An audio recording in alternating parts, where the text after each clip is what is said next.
بسم اللہ الرحمن الرحیم۔ السلام علیکم۔ پروگرام اختلاف رائے کے ساتھ میں ہوں افتخار کاظمی۔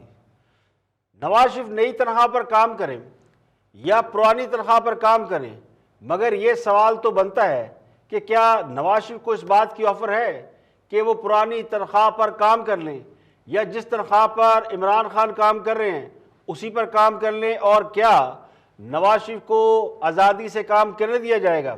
تو بظاہر تو یہ نہیں لگتا کہ جن لوگوں نے نواز شریف کو اقتدار سے نکالا وہ اس بات پر راضی ہے کہ نواز شریف پرانی تنخواہ پر ہی کام کر لیں۔ تو اگر تو مطلب یہ ہے کہ نواز شریف بھی حکومت لینے پر راضی نہیں ہے، تو پھر یہ بات تو اسٹیبلش کرنا ہوگی کہ کیا نواز شریف کو حکومت میں آنے کی آفر ہے۔ سابق وزیر اعظم شاہ خان عباسی کے بقول نواز شریف اس تنخواہ پر کام کرنے کو تیار نہیں ہے جس تنخواہ پر عمران خان کام کر رہے ہیں، تو اس کا مطلب کچھ اور لیا جا سکتا ہے۔ میاں شہباز شریف صاحب کہہ رہے ہیں نا کہ اگر قسطوں میں تابعداری کر رہے ہیں تو پھر مکمل کر لینا۔ نہیں، تابعداری کی بات نہیں ہے۔ اگر ہم یا قسطوں میں چلو کمپرومائز کر رہے ہیں۔ نہیں، کمپرومائز کی بھی گنجائش نہیں ہے، کیونکہ اگر ہم کمپرومائز آئین شکنی سے کریں گے تو پھر معاملہ خراب ہوتا ہے۔ اگر ہم کمپرومائز اس بات سے کریں گے کہ ہم کو ڈیل کر کے اقتدار میں آ جائیں تو پھر معاملہ خراب ہوگا۔ پھر تو جو آج کل یعنی میں بنیادی بات یہ کروں گا کہ جس تنخواہ پر عمران خان صاحب کام کر رہے ہیں اس پر مسلم لیگ تیار نہیں ہے۔ نہیں تو کیا 80 میں اور 90 میں اسی تنخواہ پہ نواز شریف صاحب نے کام نہیں کیا تھا؟ میں ان سب معاملات کے لیے میں یہ کہوں گا کہ ٹروتھ کمیشن بنا دیں۔ کیا یہ حقیقت نہیں ہے کہ میاں نواز شریف صاحب کو اس وقت سیاست میں اسی طرح لایا گیا اور اسی طرح سپورٹ کیا گیا جس طرح اس وقت عمران خان میں صاحب؟ اسی لیے کہہ رہا ہوں کہ آپ جب ٹروتھ کمیشن بنائیں گے یہ حقائق سامنے آئیں گے۔ اس ملک کے حقائق بڑے تلخ ہیں اور وہ نہیں ہیں جو نظر آتے ہیں، یہ بھی ایک بدنصیبی ہے۔ لیکن اب لوگ یہی بھی کہہ رہے ہیں کہ مسلم لیگ نون اور میاں نواز شریف صاحب جس طرح نظر آنا چاہتے ہیں اس طرح ہے نہیں۔ انہوں نے اپنے عمل سے ثابت کیا ہے، انہوں نے اپنے عمل سے ثابت کیا ہے۔ جو حکومتیں ٹوٹی ہیں، جو نکالا گیا ہے بار بار، اس کے پیچھے یہی بات ہوتی ہے کہ وہ اس تنخواہ کو قبول نہیں کر سکتے جو وہاں پر دی جاتی ہے۔ لیکن نکالے جانے کے بعد بھی وہ اسی تنخواہ پہ کام کرتے ہیں۔ کیا اس وقت کالا کوٹ پہن کے اور سپریم کورٹ جانا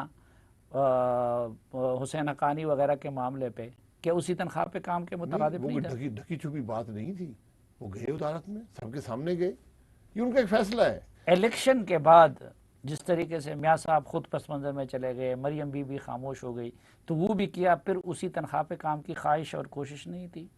الیکشن کے بعد تو جیل میں تھے، ان کو تو الیکشن کے دوران، اور یہ بھی ایک جو الیکشن چوری ہوتا ہے اس کا حصہ ہوتا ہے کہ الیکشن کے دوران آپ نے کنوکشن کرا کر وہ آئے، جیل چلے گئے، جیل میں رہتے رہے، بیمار ہوئے، ملک سے باہر چلے گئے، یہ ساری حقیقت ہے۔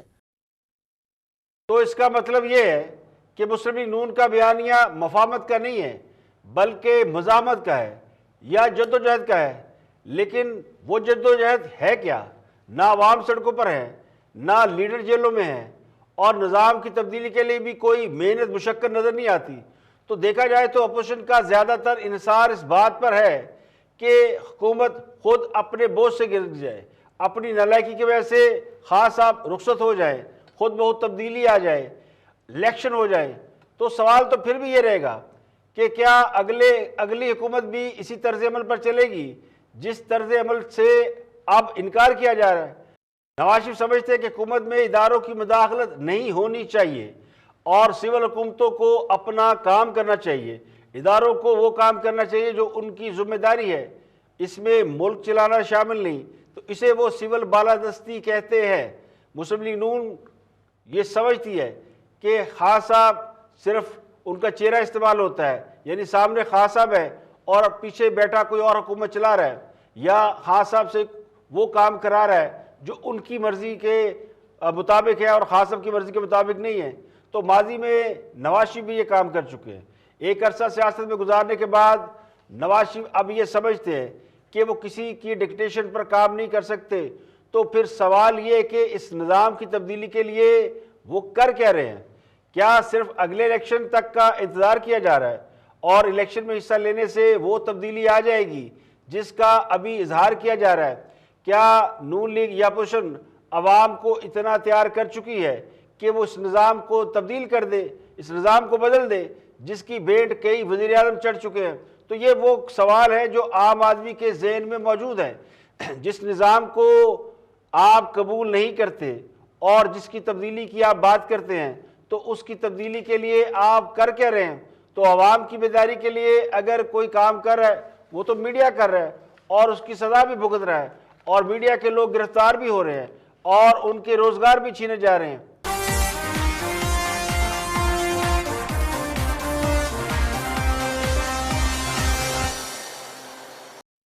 میرا یہ سوال تو ہرگز نہیں ہے کہ عمران شفقت اور عمران میر کو، جو دونوں صحافی ہیں، انہیں کس نے گرفتار کیا تھا، اور یہ سوال بھی نہیں ہے کہ کیوں گرفتار کیا تھا۔ جس ملک میں انصاف کی حکومت نہ ہو، جمہوریت برائے نام ہو، اور جہاں دوسروں کی بے عزتی کرنے والے عزت دار کہلائیں، اعلیٰ عہدوں پر فائز یا اعلیٰ عہدوں پر بیٹھنے کے مستحق قرار پائیں، تو وہاں یہ سب ایک معمول کی کارروائی سمجھا جائے گا۔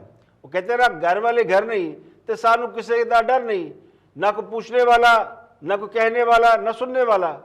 لاہور سے دو صحافیوں عمران میر اور عمران شفقت کے مبینہ گواہ کے بعد جنہیں ایف آئی اے نے گرفتار کیا تھا، اس کے بعد کوئی شک رہ گیا کہ میڈیا آزاد ہے یا میڈیا پر کوئی قدغن ہے؟ پہلے تو مین اسٹریم میڈیا کے لوگوں پر پابندیاں لگائی گئیں، بہت سے لوگ نوکریوں سے نکلوائے گئے، اور جن میں حامد میر سمیت کئی، طلعت حسین، کئی لوگ شامل ہیں جو یوٹیوب پر اپنا پروگرام کر رہے ہیں۔ تو اب پچھلے کچھ عرصے سے سوشل میڈیا، خصوصاً یوٹیوب پر انفرادی چینل چلانے والوں کو بھی ٹارگٹ کیا گیا ہے۔ اب عمران میر اور عمران شفقت تو نامور صحافی ہیں، ان کے پیچھے پوری صحافی برادری ہم ٹھوک کر میدان میں کھڑی ہو گئی۔ اور میں تو یہ بھی کہوں گا کہ عمران شفقت خوش قسمت تھا کہ جس دن وہ پکڑا گیا اس دن عمران میر بھی ساتھ ہی دھر لیے گئے، اور عمران میر کیونکہ حامد میر کے بھائی ہیں، نامور جرنلسٹ ہیں، تو اس لیے پاکستان کا سب سے بڑا میڈیا گروپ ان کے پیچھے کھڑا ہو گیا۔ اب بہت سے صحافی ایسے ہیں جن کے پیچھے نہ کوئی میڈیا گروپ ہے اور وہ انڈیویجول چینل چلاتے ہیں۔ خود حامد میر اپنے بھائی کی گرفتاری پر بہت ایکٹیو نظر آئے، اور انہوں نے ہی فواد چودھری سمیت ان لوگوں کو جن کے ساتھ ان کے تعلقات ہیں ان کو انہوں نے متحرک کیا، ایکٹیو کیا، پریشر ڈلوایا، اور سہیل وڈائی صاحب کو خود فواد چودھری نے ایف آئی اے کے پاس بھیجا۔ تو کہیں نہ کہیں سے 62 لوگ اس میں انوالو ہوئے تو جا کے سنوائی ہوئی۔ تو کہنے کا مقصد یہ نہیں ہے کہ عمران شفقت کوئی معمولی صحافی ہے، لیکن اس کے پیچھے کوئی میڈیا گروپ نہیں ہے، اور ایسے بے شمار لوگ ہیں جن کے ساتھ کوئی میڈیا گروپ ہے نہیں۔ خود عمران شفقت نے اپنے ویلاگ میں یہ بات تسلیم کی کہ اسے ایف آئی اے کے ڈائریکٹر نے کہا کہ تسی چنگے ویلاگر ہو، تہاڈا ایک بھی سفارشی نہیں ہے۔ تو مطلب یہ کہ عمران شفقت کی سفارشیں نہیں ہیں اور عمران میر کی سفارش ہے۔ میں عمران شفقت کی رہائی کے بعد ان کے ویلاگ کو گو تھرو کیا ہے، تو عمران شفقت نے اپنے ویلاگ میں نہ اپنی کم مائیگی چھپائی ہے، نہ اپنا لائف سٹائل چھپایا ہے، نہ اس نے یہ ثابت کرنے کی کوشش کی کہ وہ بڑا امیر کبیر آدمی ہے، نہ اس نے یہ چھپانے کی کوشش کی کہ وہ مڈل کلاس فیملی سے ہے۔ جس کے نزدیک عزت ہی سب کچھ ہوتا ہے، جس شخص کو اس کے باپ اور بہنوں اور بچوں کی موجودگی میں گرفتار کر کے سرکاری ڈالے میں بٹھایا جائے تو اسے کتنا توہین آمیز سمجھا جاتا ہے، بلکہ دوسرے لفظوں میں اس کی تو پوری عزت چلی جاتی ہے کہ دیکھیں اس کا باپ کتنا شریف آدمی تھا اور یہ کیسی حرکتیں کرتا ہوا پکڑا گیا۔ پولیس اگر دروازے پر آ کر کھڑی ہو جائے اور پکڑ لے تو پھر جو سوال اس کے اہل علاقہ یا محلے والے کر رہے ہوں گے، بقول عمران شفقت اس کو ان سے بہت اذیت پہنچ رہی ہے۔ تو عمران میر اور عمران شفقت کو چند گھنٹوں بعد صحافیوں کے اصرار پر، دباؤ پر رہائی تو مل گئی، لیکن جو برسوں کی کمائی ہوئی عزت تھی وہ کون انہیں واپس دلائے گا؟ عمران میر بھی مڈل کلاس طبقے سے تعلق رکھتے ہیں، لیکن وہ ذرا اپر مڈل کلاس ہیں، ان کا خاندان اس قسم کے معاملات کا عادی ہے۔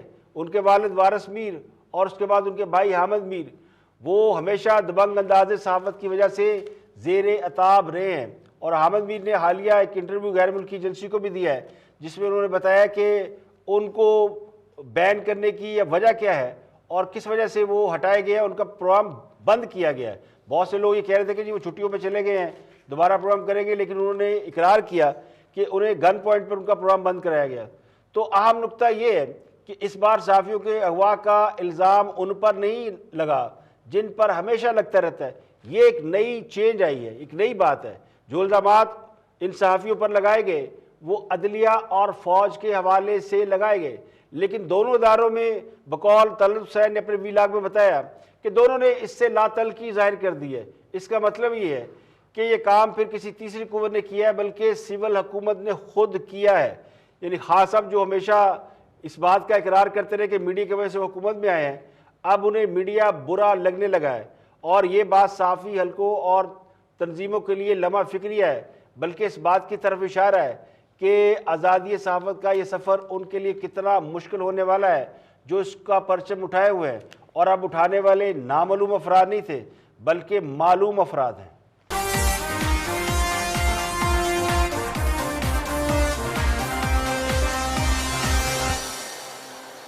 عمران جماعت کے بارے میں یہ تاثر تو پایا جاتا ہے کہ وہ دوسروں کی عزت کو عزت نہیں سمجھتے اور بے عزتی کرنے میں ذرا بھی نہیں جھجکتے، لیکن یہ بات آج اسٹیبلش ہوئی ہے کہ بے عزتی بھی انہیں محسوس نہیں ہوتی۔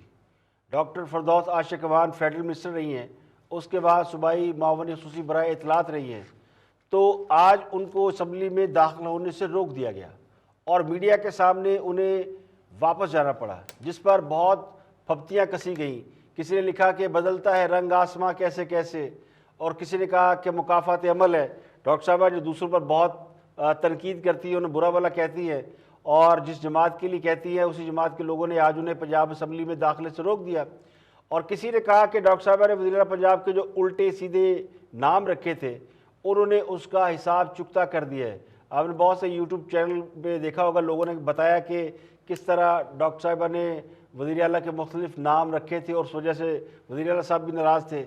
تو ڈاکٹر فردوس عاشق اخوان کو اسمبلی میں داخلے سے روکا جانا ہے تو بے عزتی والی بات، لیکن یہ بے عزتی اگر ڈاکٹر صاحبہ نے خود محسوس نہیں کی تو پھر دوسرے کیوں محسوس کریں؟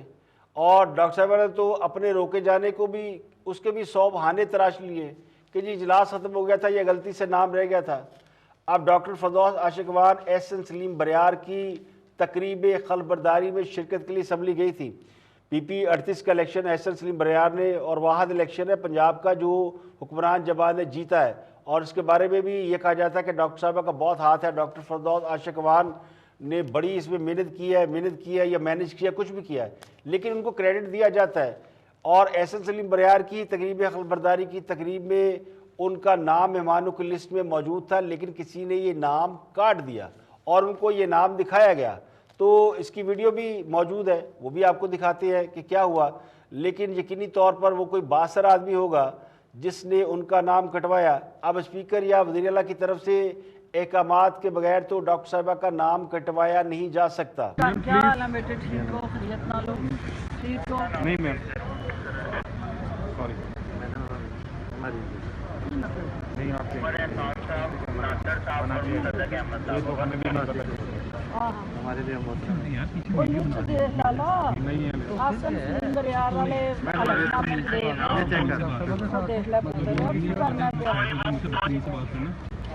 تو ڈاکٹر صاحبہ کا ریکارڈ دیکھیں تو پیپل پارٹی میں بھی جب وہ وزیر اطلاعات تھیں تو ان سے عہدہ جب واپس لیا گیا تو تب بھی ان کے ساتھ اسی قسم کا سلوک ہوا تھا۔ اس کے بعد پی ٹی آئی چلی گئی، اور پی ٹی آئی میں ہر 4-6 مہینے بعد ڈاکٹر فردوس عاشق اخوان کے ساتھ اسی قسم کا سلوک ہوتا ہے، کبھی وہ فیڈرل میں، کبھی پنجاب میں، اور کبھی ادھر ادھر۔ تو اصولی طور پر جب انہیں وزارت اطلاعات سے فارغ کیا گیا تھا تو انہیں صوبائی سطح پر معاون خصوصی کا عہدہ لینا نہیں چاہیے تھا، لیکن ڈاکٹر صاحب چونکہ بولتی بہت ہے اور ان کی زبان بعض اوقات احتیاط کی جو ریڈ لائن وہ عبور کر جاتی ہے، تو اس وجہ سے وہ ہر جگہ مار کھا جاتی ہے۔ ویسے وہ بولڈ ہے، دبنگ ہے، اور انہیں رکھا اسی کام کے لیے گیا کہ وہ مخالفین کے چھکے چھڑائیں، لیکن بعض اوقات وہ ان کی جو توپوں کا رخ ہے وہ اپنے لوگوں کی طرف بھی ہو جاتا ہے، تو اس وجہ سے وہ کبھی کہتے ہیں نا در بدر ہو جاتی ہیں۔ تو اب تو ان کے پاس کوئی چوائس بھی نہیں ہے، پیپل پارٹی واپس جا نہیں سکتی، اور نون لیگ والوں کی انہوں نے اچھی خاصی وہ کی ہوئی ہے، بے عزتی کی ہوئی ہے۔ تو اب صورتحال یہ ہے، اگر ڈاکٹر صاحب آپ برا محسوس نہ کریں تو پی ٹی آئی نے انہیں وہیں لا کھڑا کیا جہاں آج کل بیچاری عظمیٰ کارداد کھڑی ہیں۔ وہ بھی بڑی ڈائی ہارڈ ورکر تھیں، اور انہوں نے بھی خان صاحب کے لیے بڑی جدوجہد اور قربانیاں دی، لیکن جب انہوں نے ایک بیان دیا ایک بڑی خاتون کے بارے میں، جن کے بارے میں آج کل کوئی بھی بات کرے تو پھر اسے اٹھا بھی لیا جاتا ہے، تو اس کے بعد ان کو پارٹی سے رخصت کر دیا گیا. اب وہ پی ٹی آئی کا حصہ تو ہے لیکن وہ کہتے ہیں نا 12واں کھلاڑی, تو ڈاکٹر صاحب بھی لگتا ہے یوں کہ 12ویں کھلاڑی کی لسٹ میں آ گئی ہیں اور وہ بھی اسے ادھر ہی کھڑی ہو گئی ہیں. لیکن پھر بھی اس کے باوجود وہ اسے عزت والا کام سمجھ نہیں ہے اور کہتے ہیں جی گھر کی بات ہے تو ہم گھر میں بیٹھ کے بات کریں گے. تو عزت کا معاملہ دیکھا جائے تو پھر اس سے تو ثناء اللہ زہری اچھے رہے, کم از کم انہوں نے عزت کو بنیاد بنا کر مسلم لیگ نون چھوڑ دی اور پیپل پارٹی میں شامل ہو گئے. یہاں پہ لیں گے ایک بریک, اور بریک کے بعد جب واپس آئیں گے اور بھی ہم موضوعات آپ کے ساتھ شیئر کریں گے. ہمارے ساتھ رہیے گا.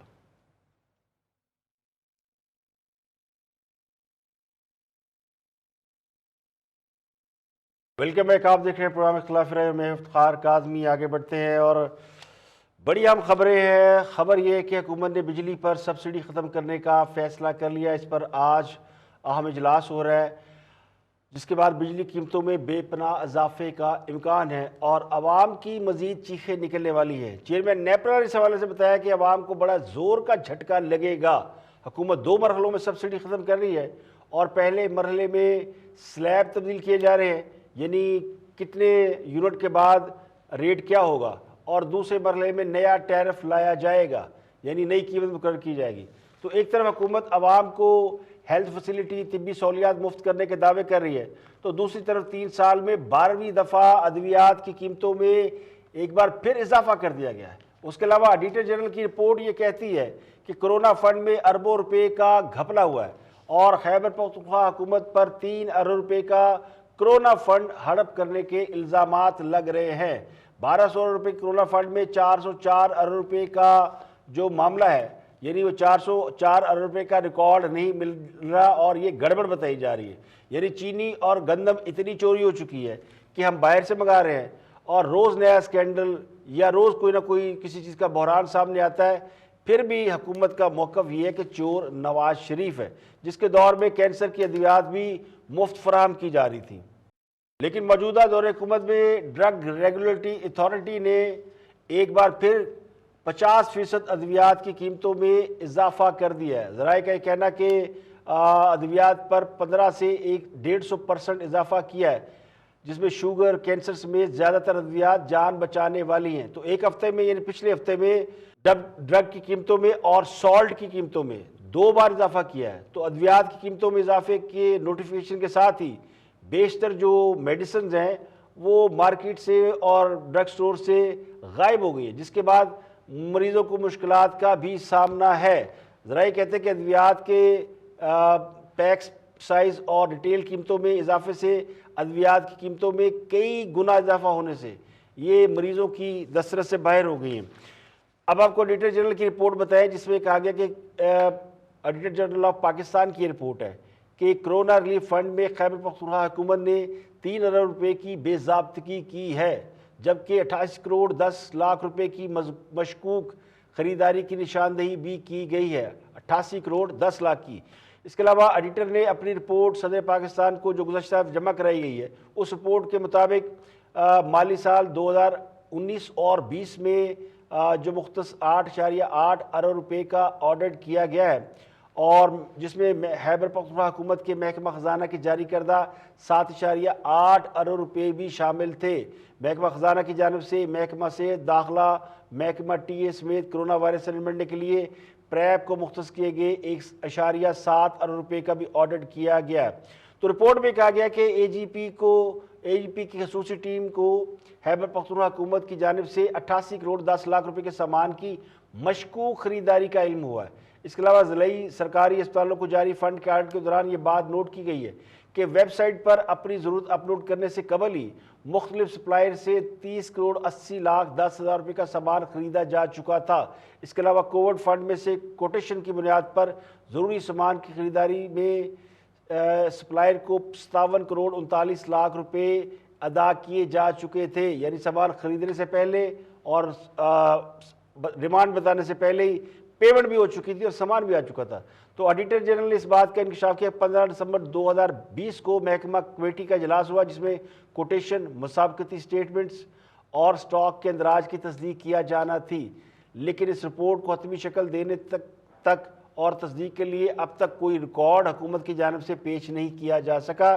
اس لیے آڈٹ نے اس معاملے کی انکوائری کی سفارش کی ہے تاکہ ذمہ داروں کا تعین کیا جا سکے۔ اس کے علاوہ کرونا وائرس کے حوالے سے جو فرنٹ لائن ورکر کام کر رہے تھے ان کے لیے جو ڈیتھ پیکج اناؤنس کیا گیا تھا، یعنی موت کا معاوضہ، جو لوگ کرونا وائرس کے لیے خدمات انجام دے رہے تھے، اس پیکج میں بھی 1 ارب روپے کی خرد برد کی نشاندہی کی گئی ہے۔ اس کے علاوہ محکمہ داخلہ اور محکمہ قبائلی امور کو جاری کردہ 14 کروڑ روپے کے فنڈ کا بھی کوئی حساب کتاب نہیں ملا، جو قیدیوں کی اسکریننگ اور جیلوں میں کرونا وائرس کے پھیلاؤ کے ضمن میں جاری کیے گئے تھے۔ یعنی کرونا کے نام پر پیسے آتے رہے جاتے رہے، لیکن اس کا کوئی آڈٹ، کوئی حساب، کوئی ریکارڈ موجود نہیں ہے۔ یہ ہے سب سے بڑا جو معاملہ ہے۔ تو موجودہ دور حکومت میں معاشی افراتفری جو ہے وہ نظر آتی ہے، اور ایل این جی سے لے کے رنگ روڈ اور احساس پروگرام، اس طرح کے مطلب وہ پروگرام جو بڑے ٹرانسپیرنٹ پروگرام رہے ہیں کسی زمانے میں، وہ سب کرپشن کی زد میں۔ تو یہ سوچنے کا مقام ہے کہ حکومت کر رہی ہے۔ اور اب بات کرتے ہیں ایک اور سیاسی تبدیلی کی۔ بلوچستان کے اندر بہت بڑی سیاسی تبدیلی آئی ہے۔ بلوچستان میں مسلم لیگ نون کا جو پرانا سیٹ اپ تھا، جس میں گورنر قادر بلوچ تھے اور وزیر اعلیٰ ثناء اللہ زہری وہ پیپل پارٹی میں شامل ہوئے، اس پر بات کر رہے ہیں سینئر تجزیہ نگار سلیمان غنی۔ دیکھتے ہیں کہ وہ کیا فرماتے ہیں۔ اب آ جائیں کہ جی وہاں کے حقائق کیا ہیں۔ دیکھیں وہاں پر صرف پولیٹیکل فورسز ہی میٹر نہیں کرتی، جیسے میں نے کہا کہ وہ بڑا سینسٹیو ایریا ہے، وہاں پر ہمیشہ مخلوط حکومت بنتی ہے۔ اور اب بھی آپ تو صرف یہ دیکھ رہے ہیں نا کہ یہ لوگ پیپلز پارٹی میں چلے گئے ہیں، جو وہاں کی باپ پارٹی ہے، وہاں کے کچھ ناراض اراکین بھی آنے والے وقت کے اندر ہو سکتا ہے وہ بھی اس کے ساتھ شامل ہوں۔ ایک اور بات جو میں سمجھتا ہوں کہ وہاں کے 90% لوگ وہ ہیں جو پارٹیاں تبدیل کرتے رہے ہیں۔ اور آج جب عبدالقادر بلوچ صاحب اور ثناء اللہ زہری صاحب نے جو خطاب کیا، انہوں نے تحویل بڑی اچھی دی، اور عبدالقادر بلوچ صاحب سے میرا ایک ذاتی تعلق ہے۔ انہوں نے کہا کہ زرداری فیملی سے میرے تاریخی تعلقات ہیں، اور ثناء اللہ زہری صاحب نے کہا کہ میرے تو والد صاحب بھٹو صاحب کے ساتھ تھے۔ دیکھیں انہوں نے کوئی نہ کوئی ایک تحویل پارٹی تبدیل کرنے ہوئے وہ رکھی ہوتی ہے۔ اور اس وقت اب وہ پیپلز پارٹی کے اندر گئے، وہاں پر پاکستان مسلم لیگ نون کو دھچکا لگا ہے۔ اور کس بنیاد پہ لگا ہے؟ پارٹی، میں نے کل نہیں کہا تھا کہ پاکستان کے اندر سب سے مضبوط پارٹی ہے موقع پرستوں کی، ابن الوقتوں کی۔ لیکن سلمان صاحب اگر یہ بات سمجھ آتی ہے کہ نون لیگ سے ناراض ہیں، لیکن پیپلز پارٹی میں ہی شمولیت کیوں؟ پیپلز پارٹی کو کیوں ترجیح؟ جب پرندے آشیانے بدلتے ہیں تو کوئی سگنل نہیں؟ بڑا اچھا آپ کا سوال ہے۔ آزاد کشمیر کے الیکشن بھی ایک میسج ہے، اور جو لوگ سونگنے کی اور دیکھنے کی صلاحیت رکھتے ہیں، بلوچستان میں جیسے میں نے کہا کہ آج تک تو وہاں کی تاریخ میں کسی پارٹی نے سمپل میجورٹی حاصل نہیں کی۔ بلوچستان سندھ کے بعد بلوچستان ان کا ٹارگٹ ہے، اور یہ چیلنج جو ہے جو آج وہاں پر لوگ شامل ہوئے ہیں وہ پاکستان مسلم لیگ نون کے لیے نہیں ہے، وہ اس پارٹی کے لیے جو آئندہ 5 سال کی بات کر رہے ہیں، جو سندھ کو بھی ٹارگٹ کرنے کی بات کر رہے ہیں۔ لیکن میں سمجھتا ہوں وہ جو سندھ کو ٹارگٹ کرنے کی بات ہے یہ وقتی طور پہ بیانات ہیں۔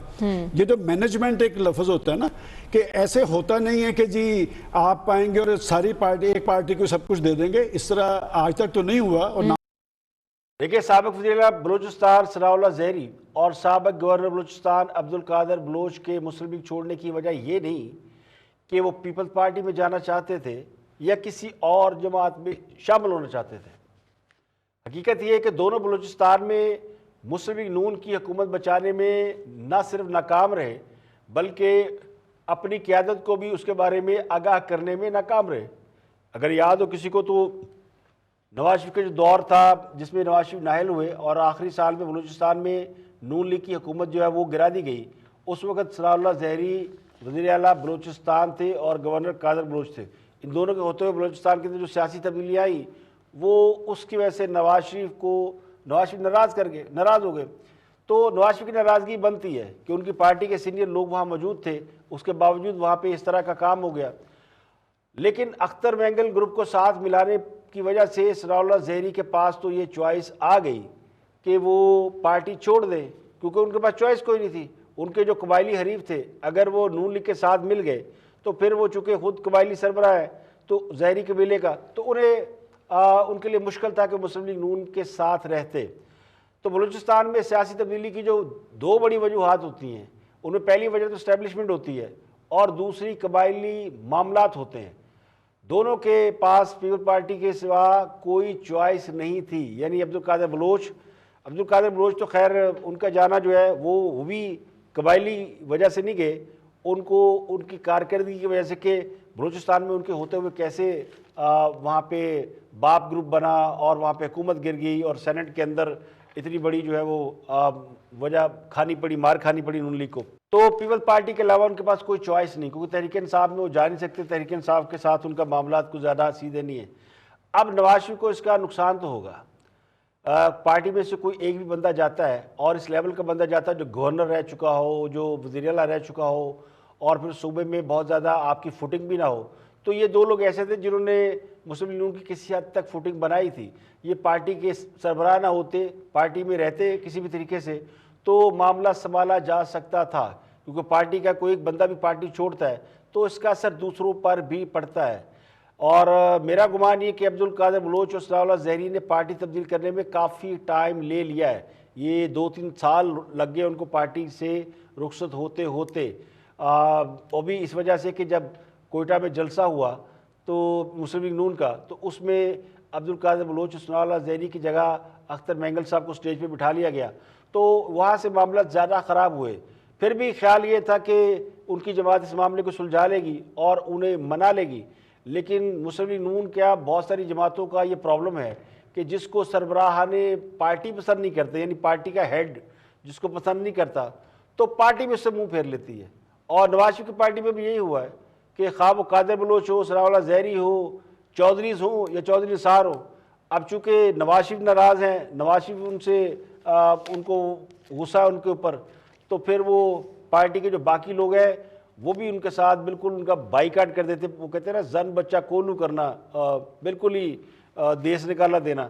تو یہ معاملہ ہے.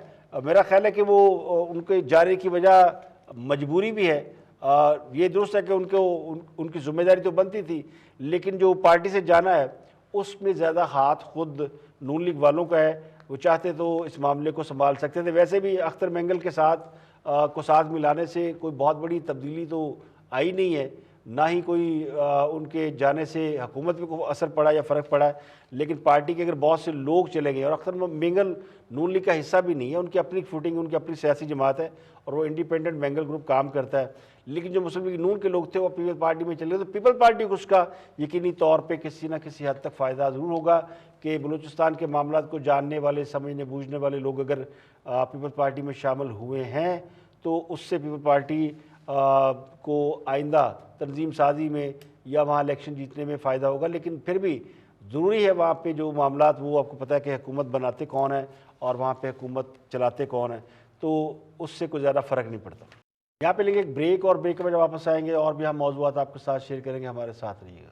آج کے لیے اتنے. کل پھر حاضر ہوں گے مزید خبروں، تبصروں، تجزیوں کے ساتھ. پروگرام اختلاف رائے سے افتخار کاظمی کو اجازت دیں. اپنا بہت بہت خیال رکھیے.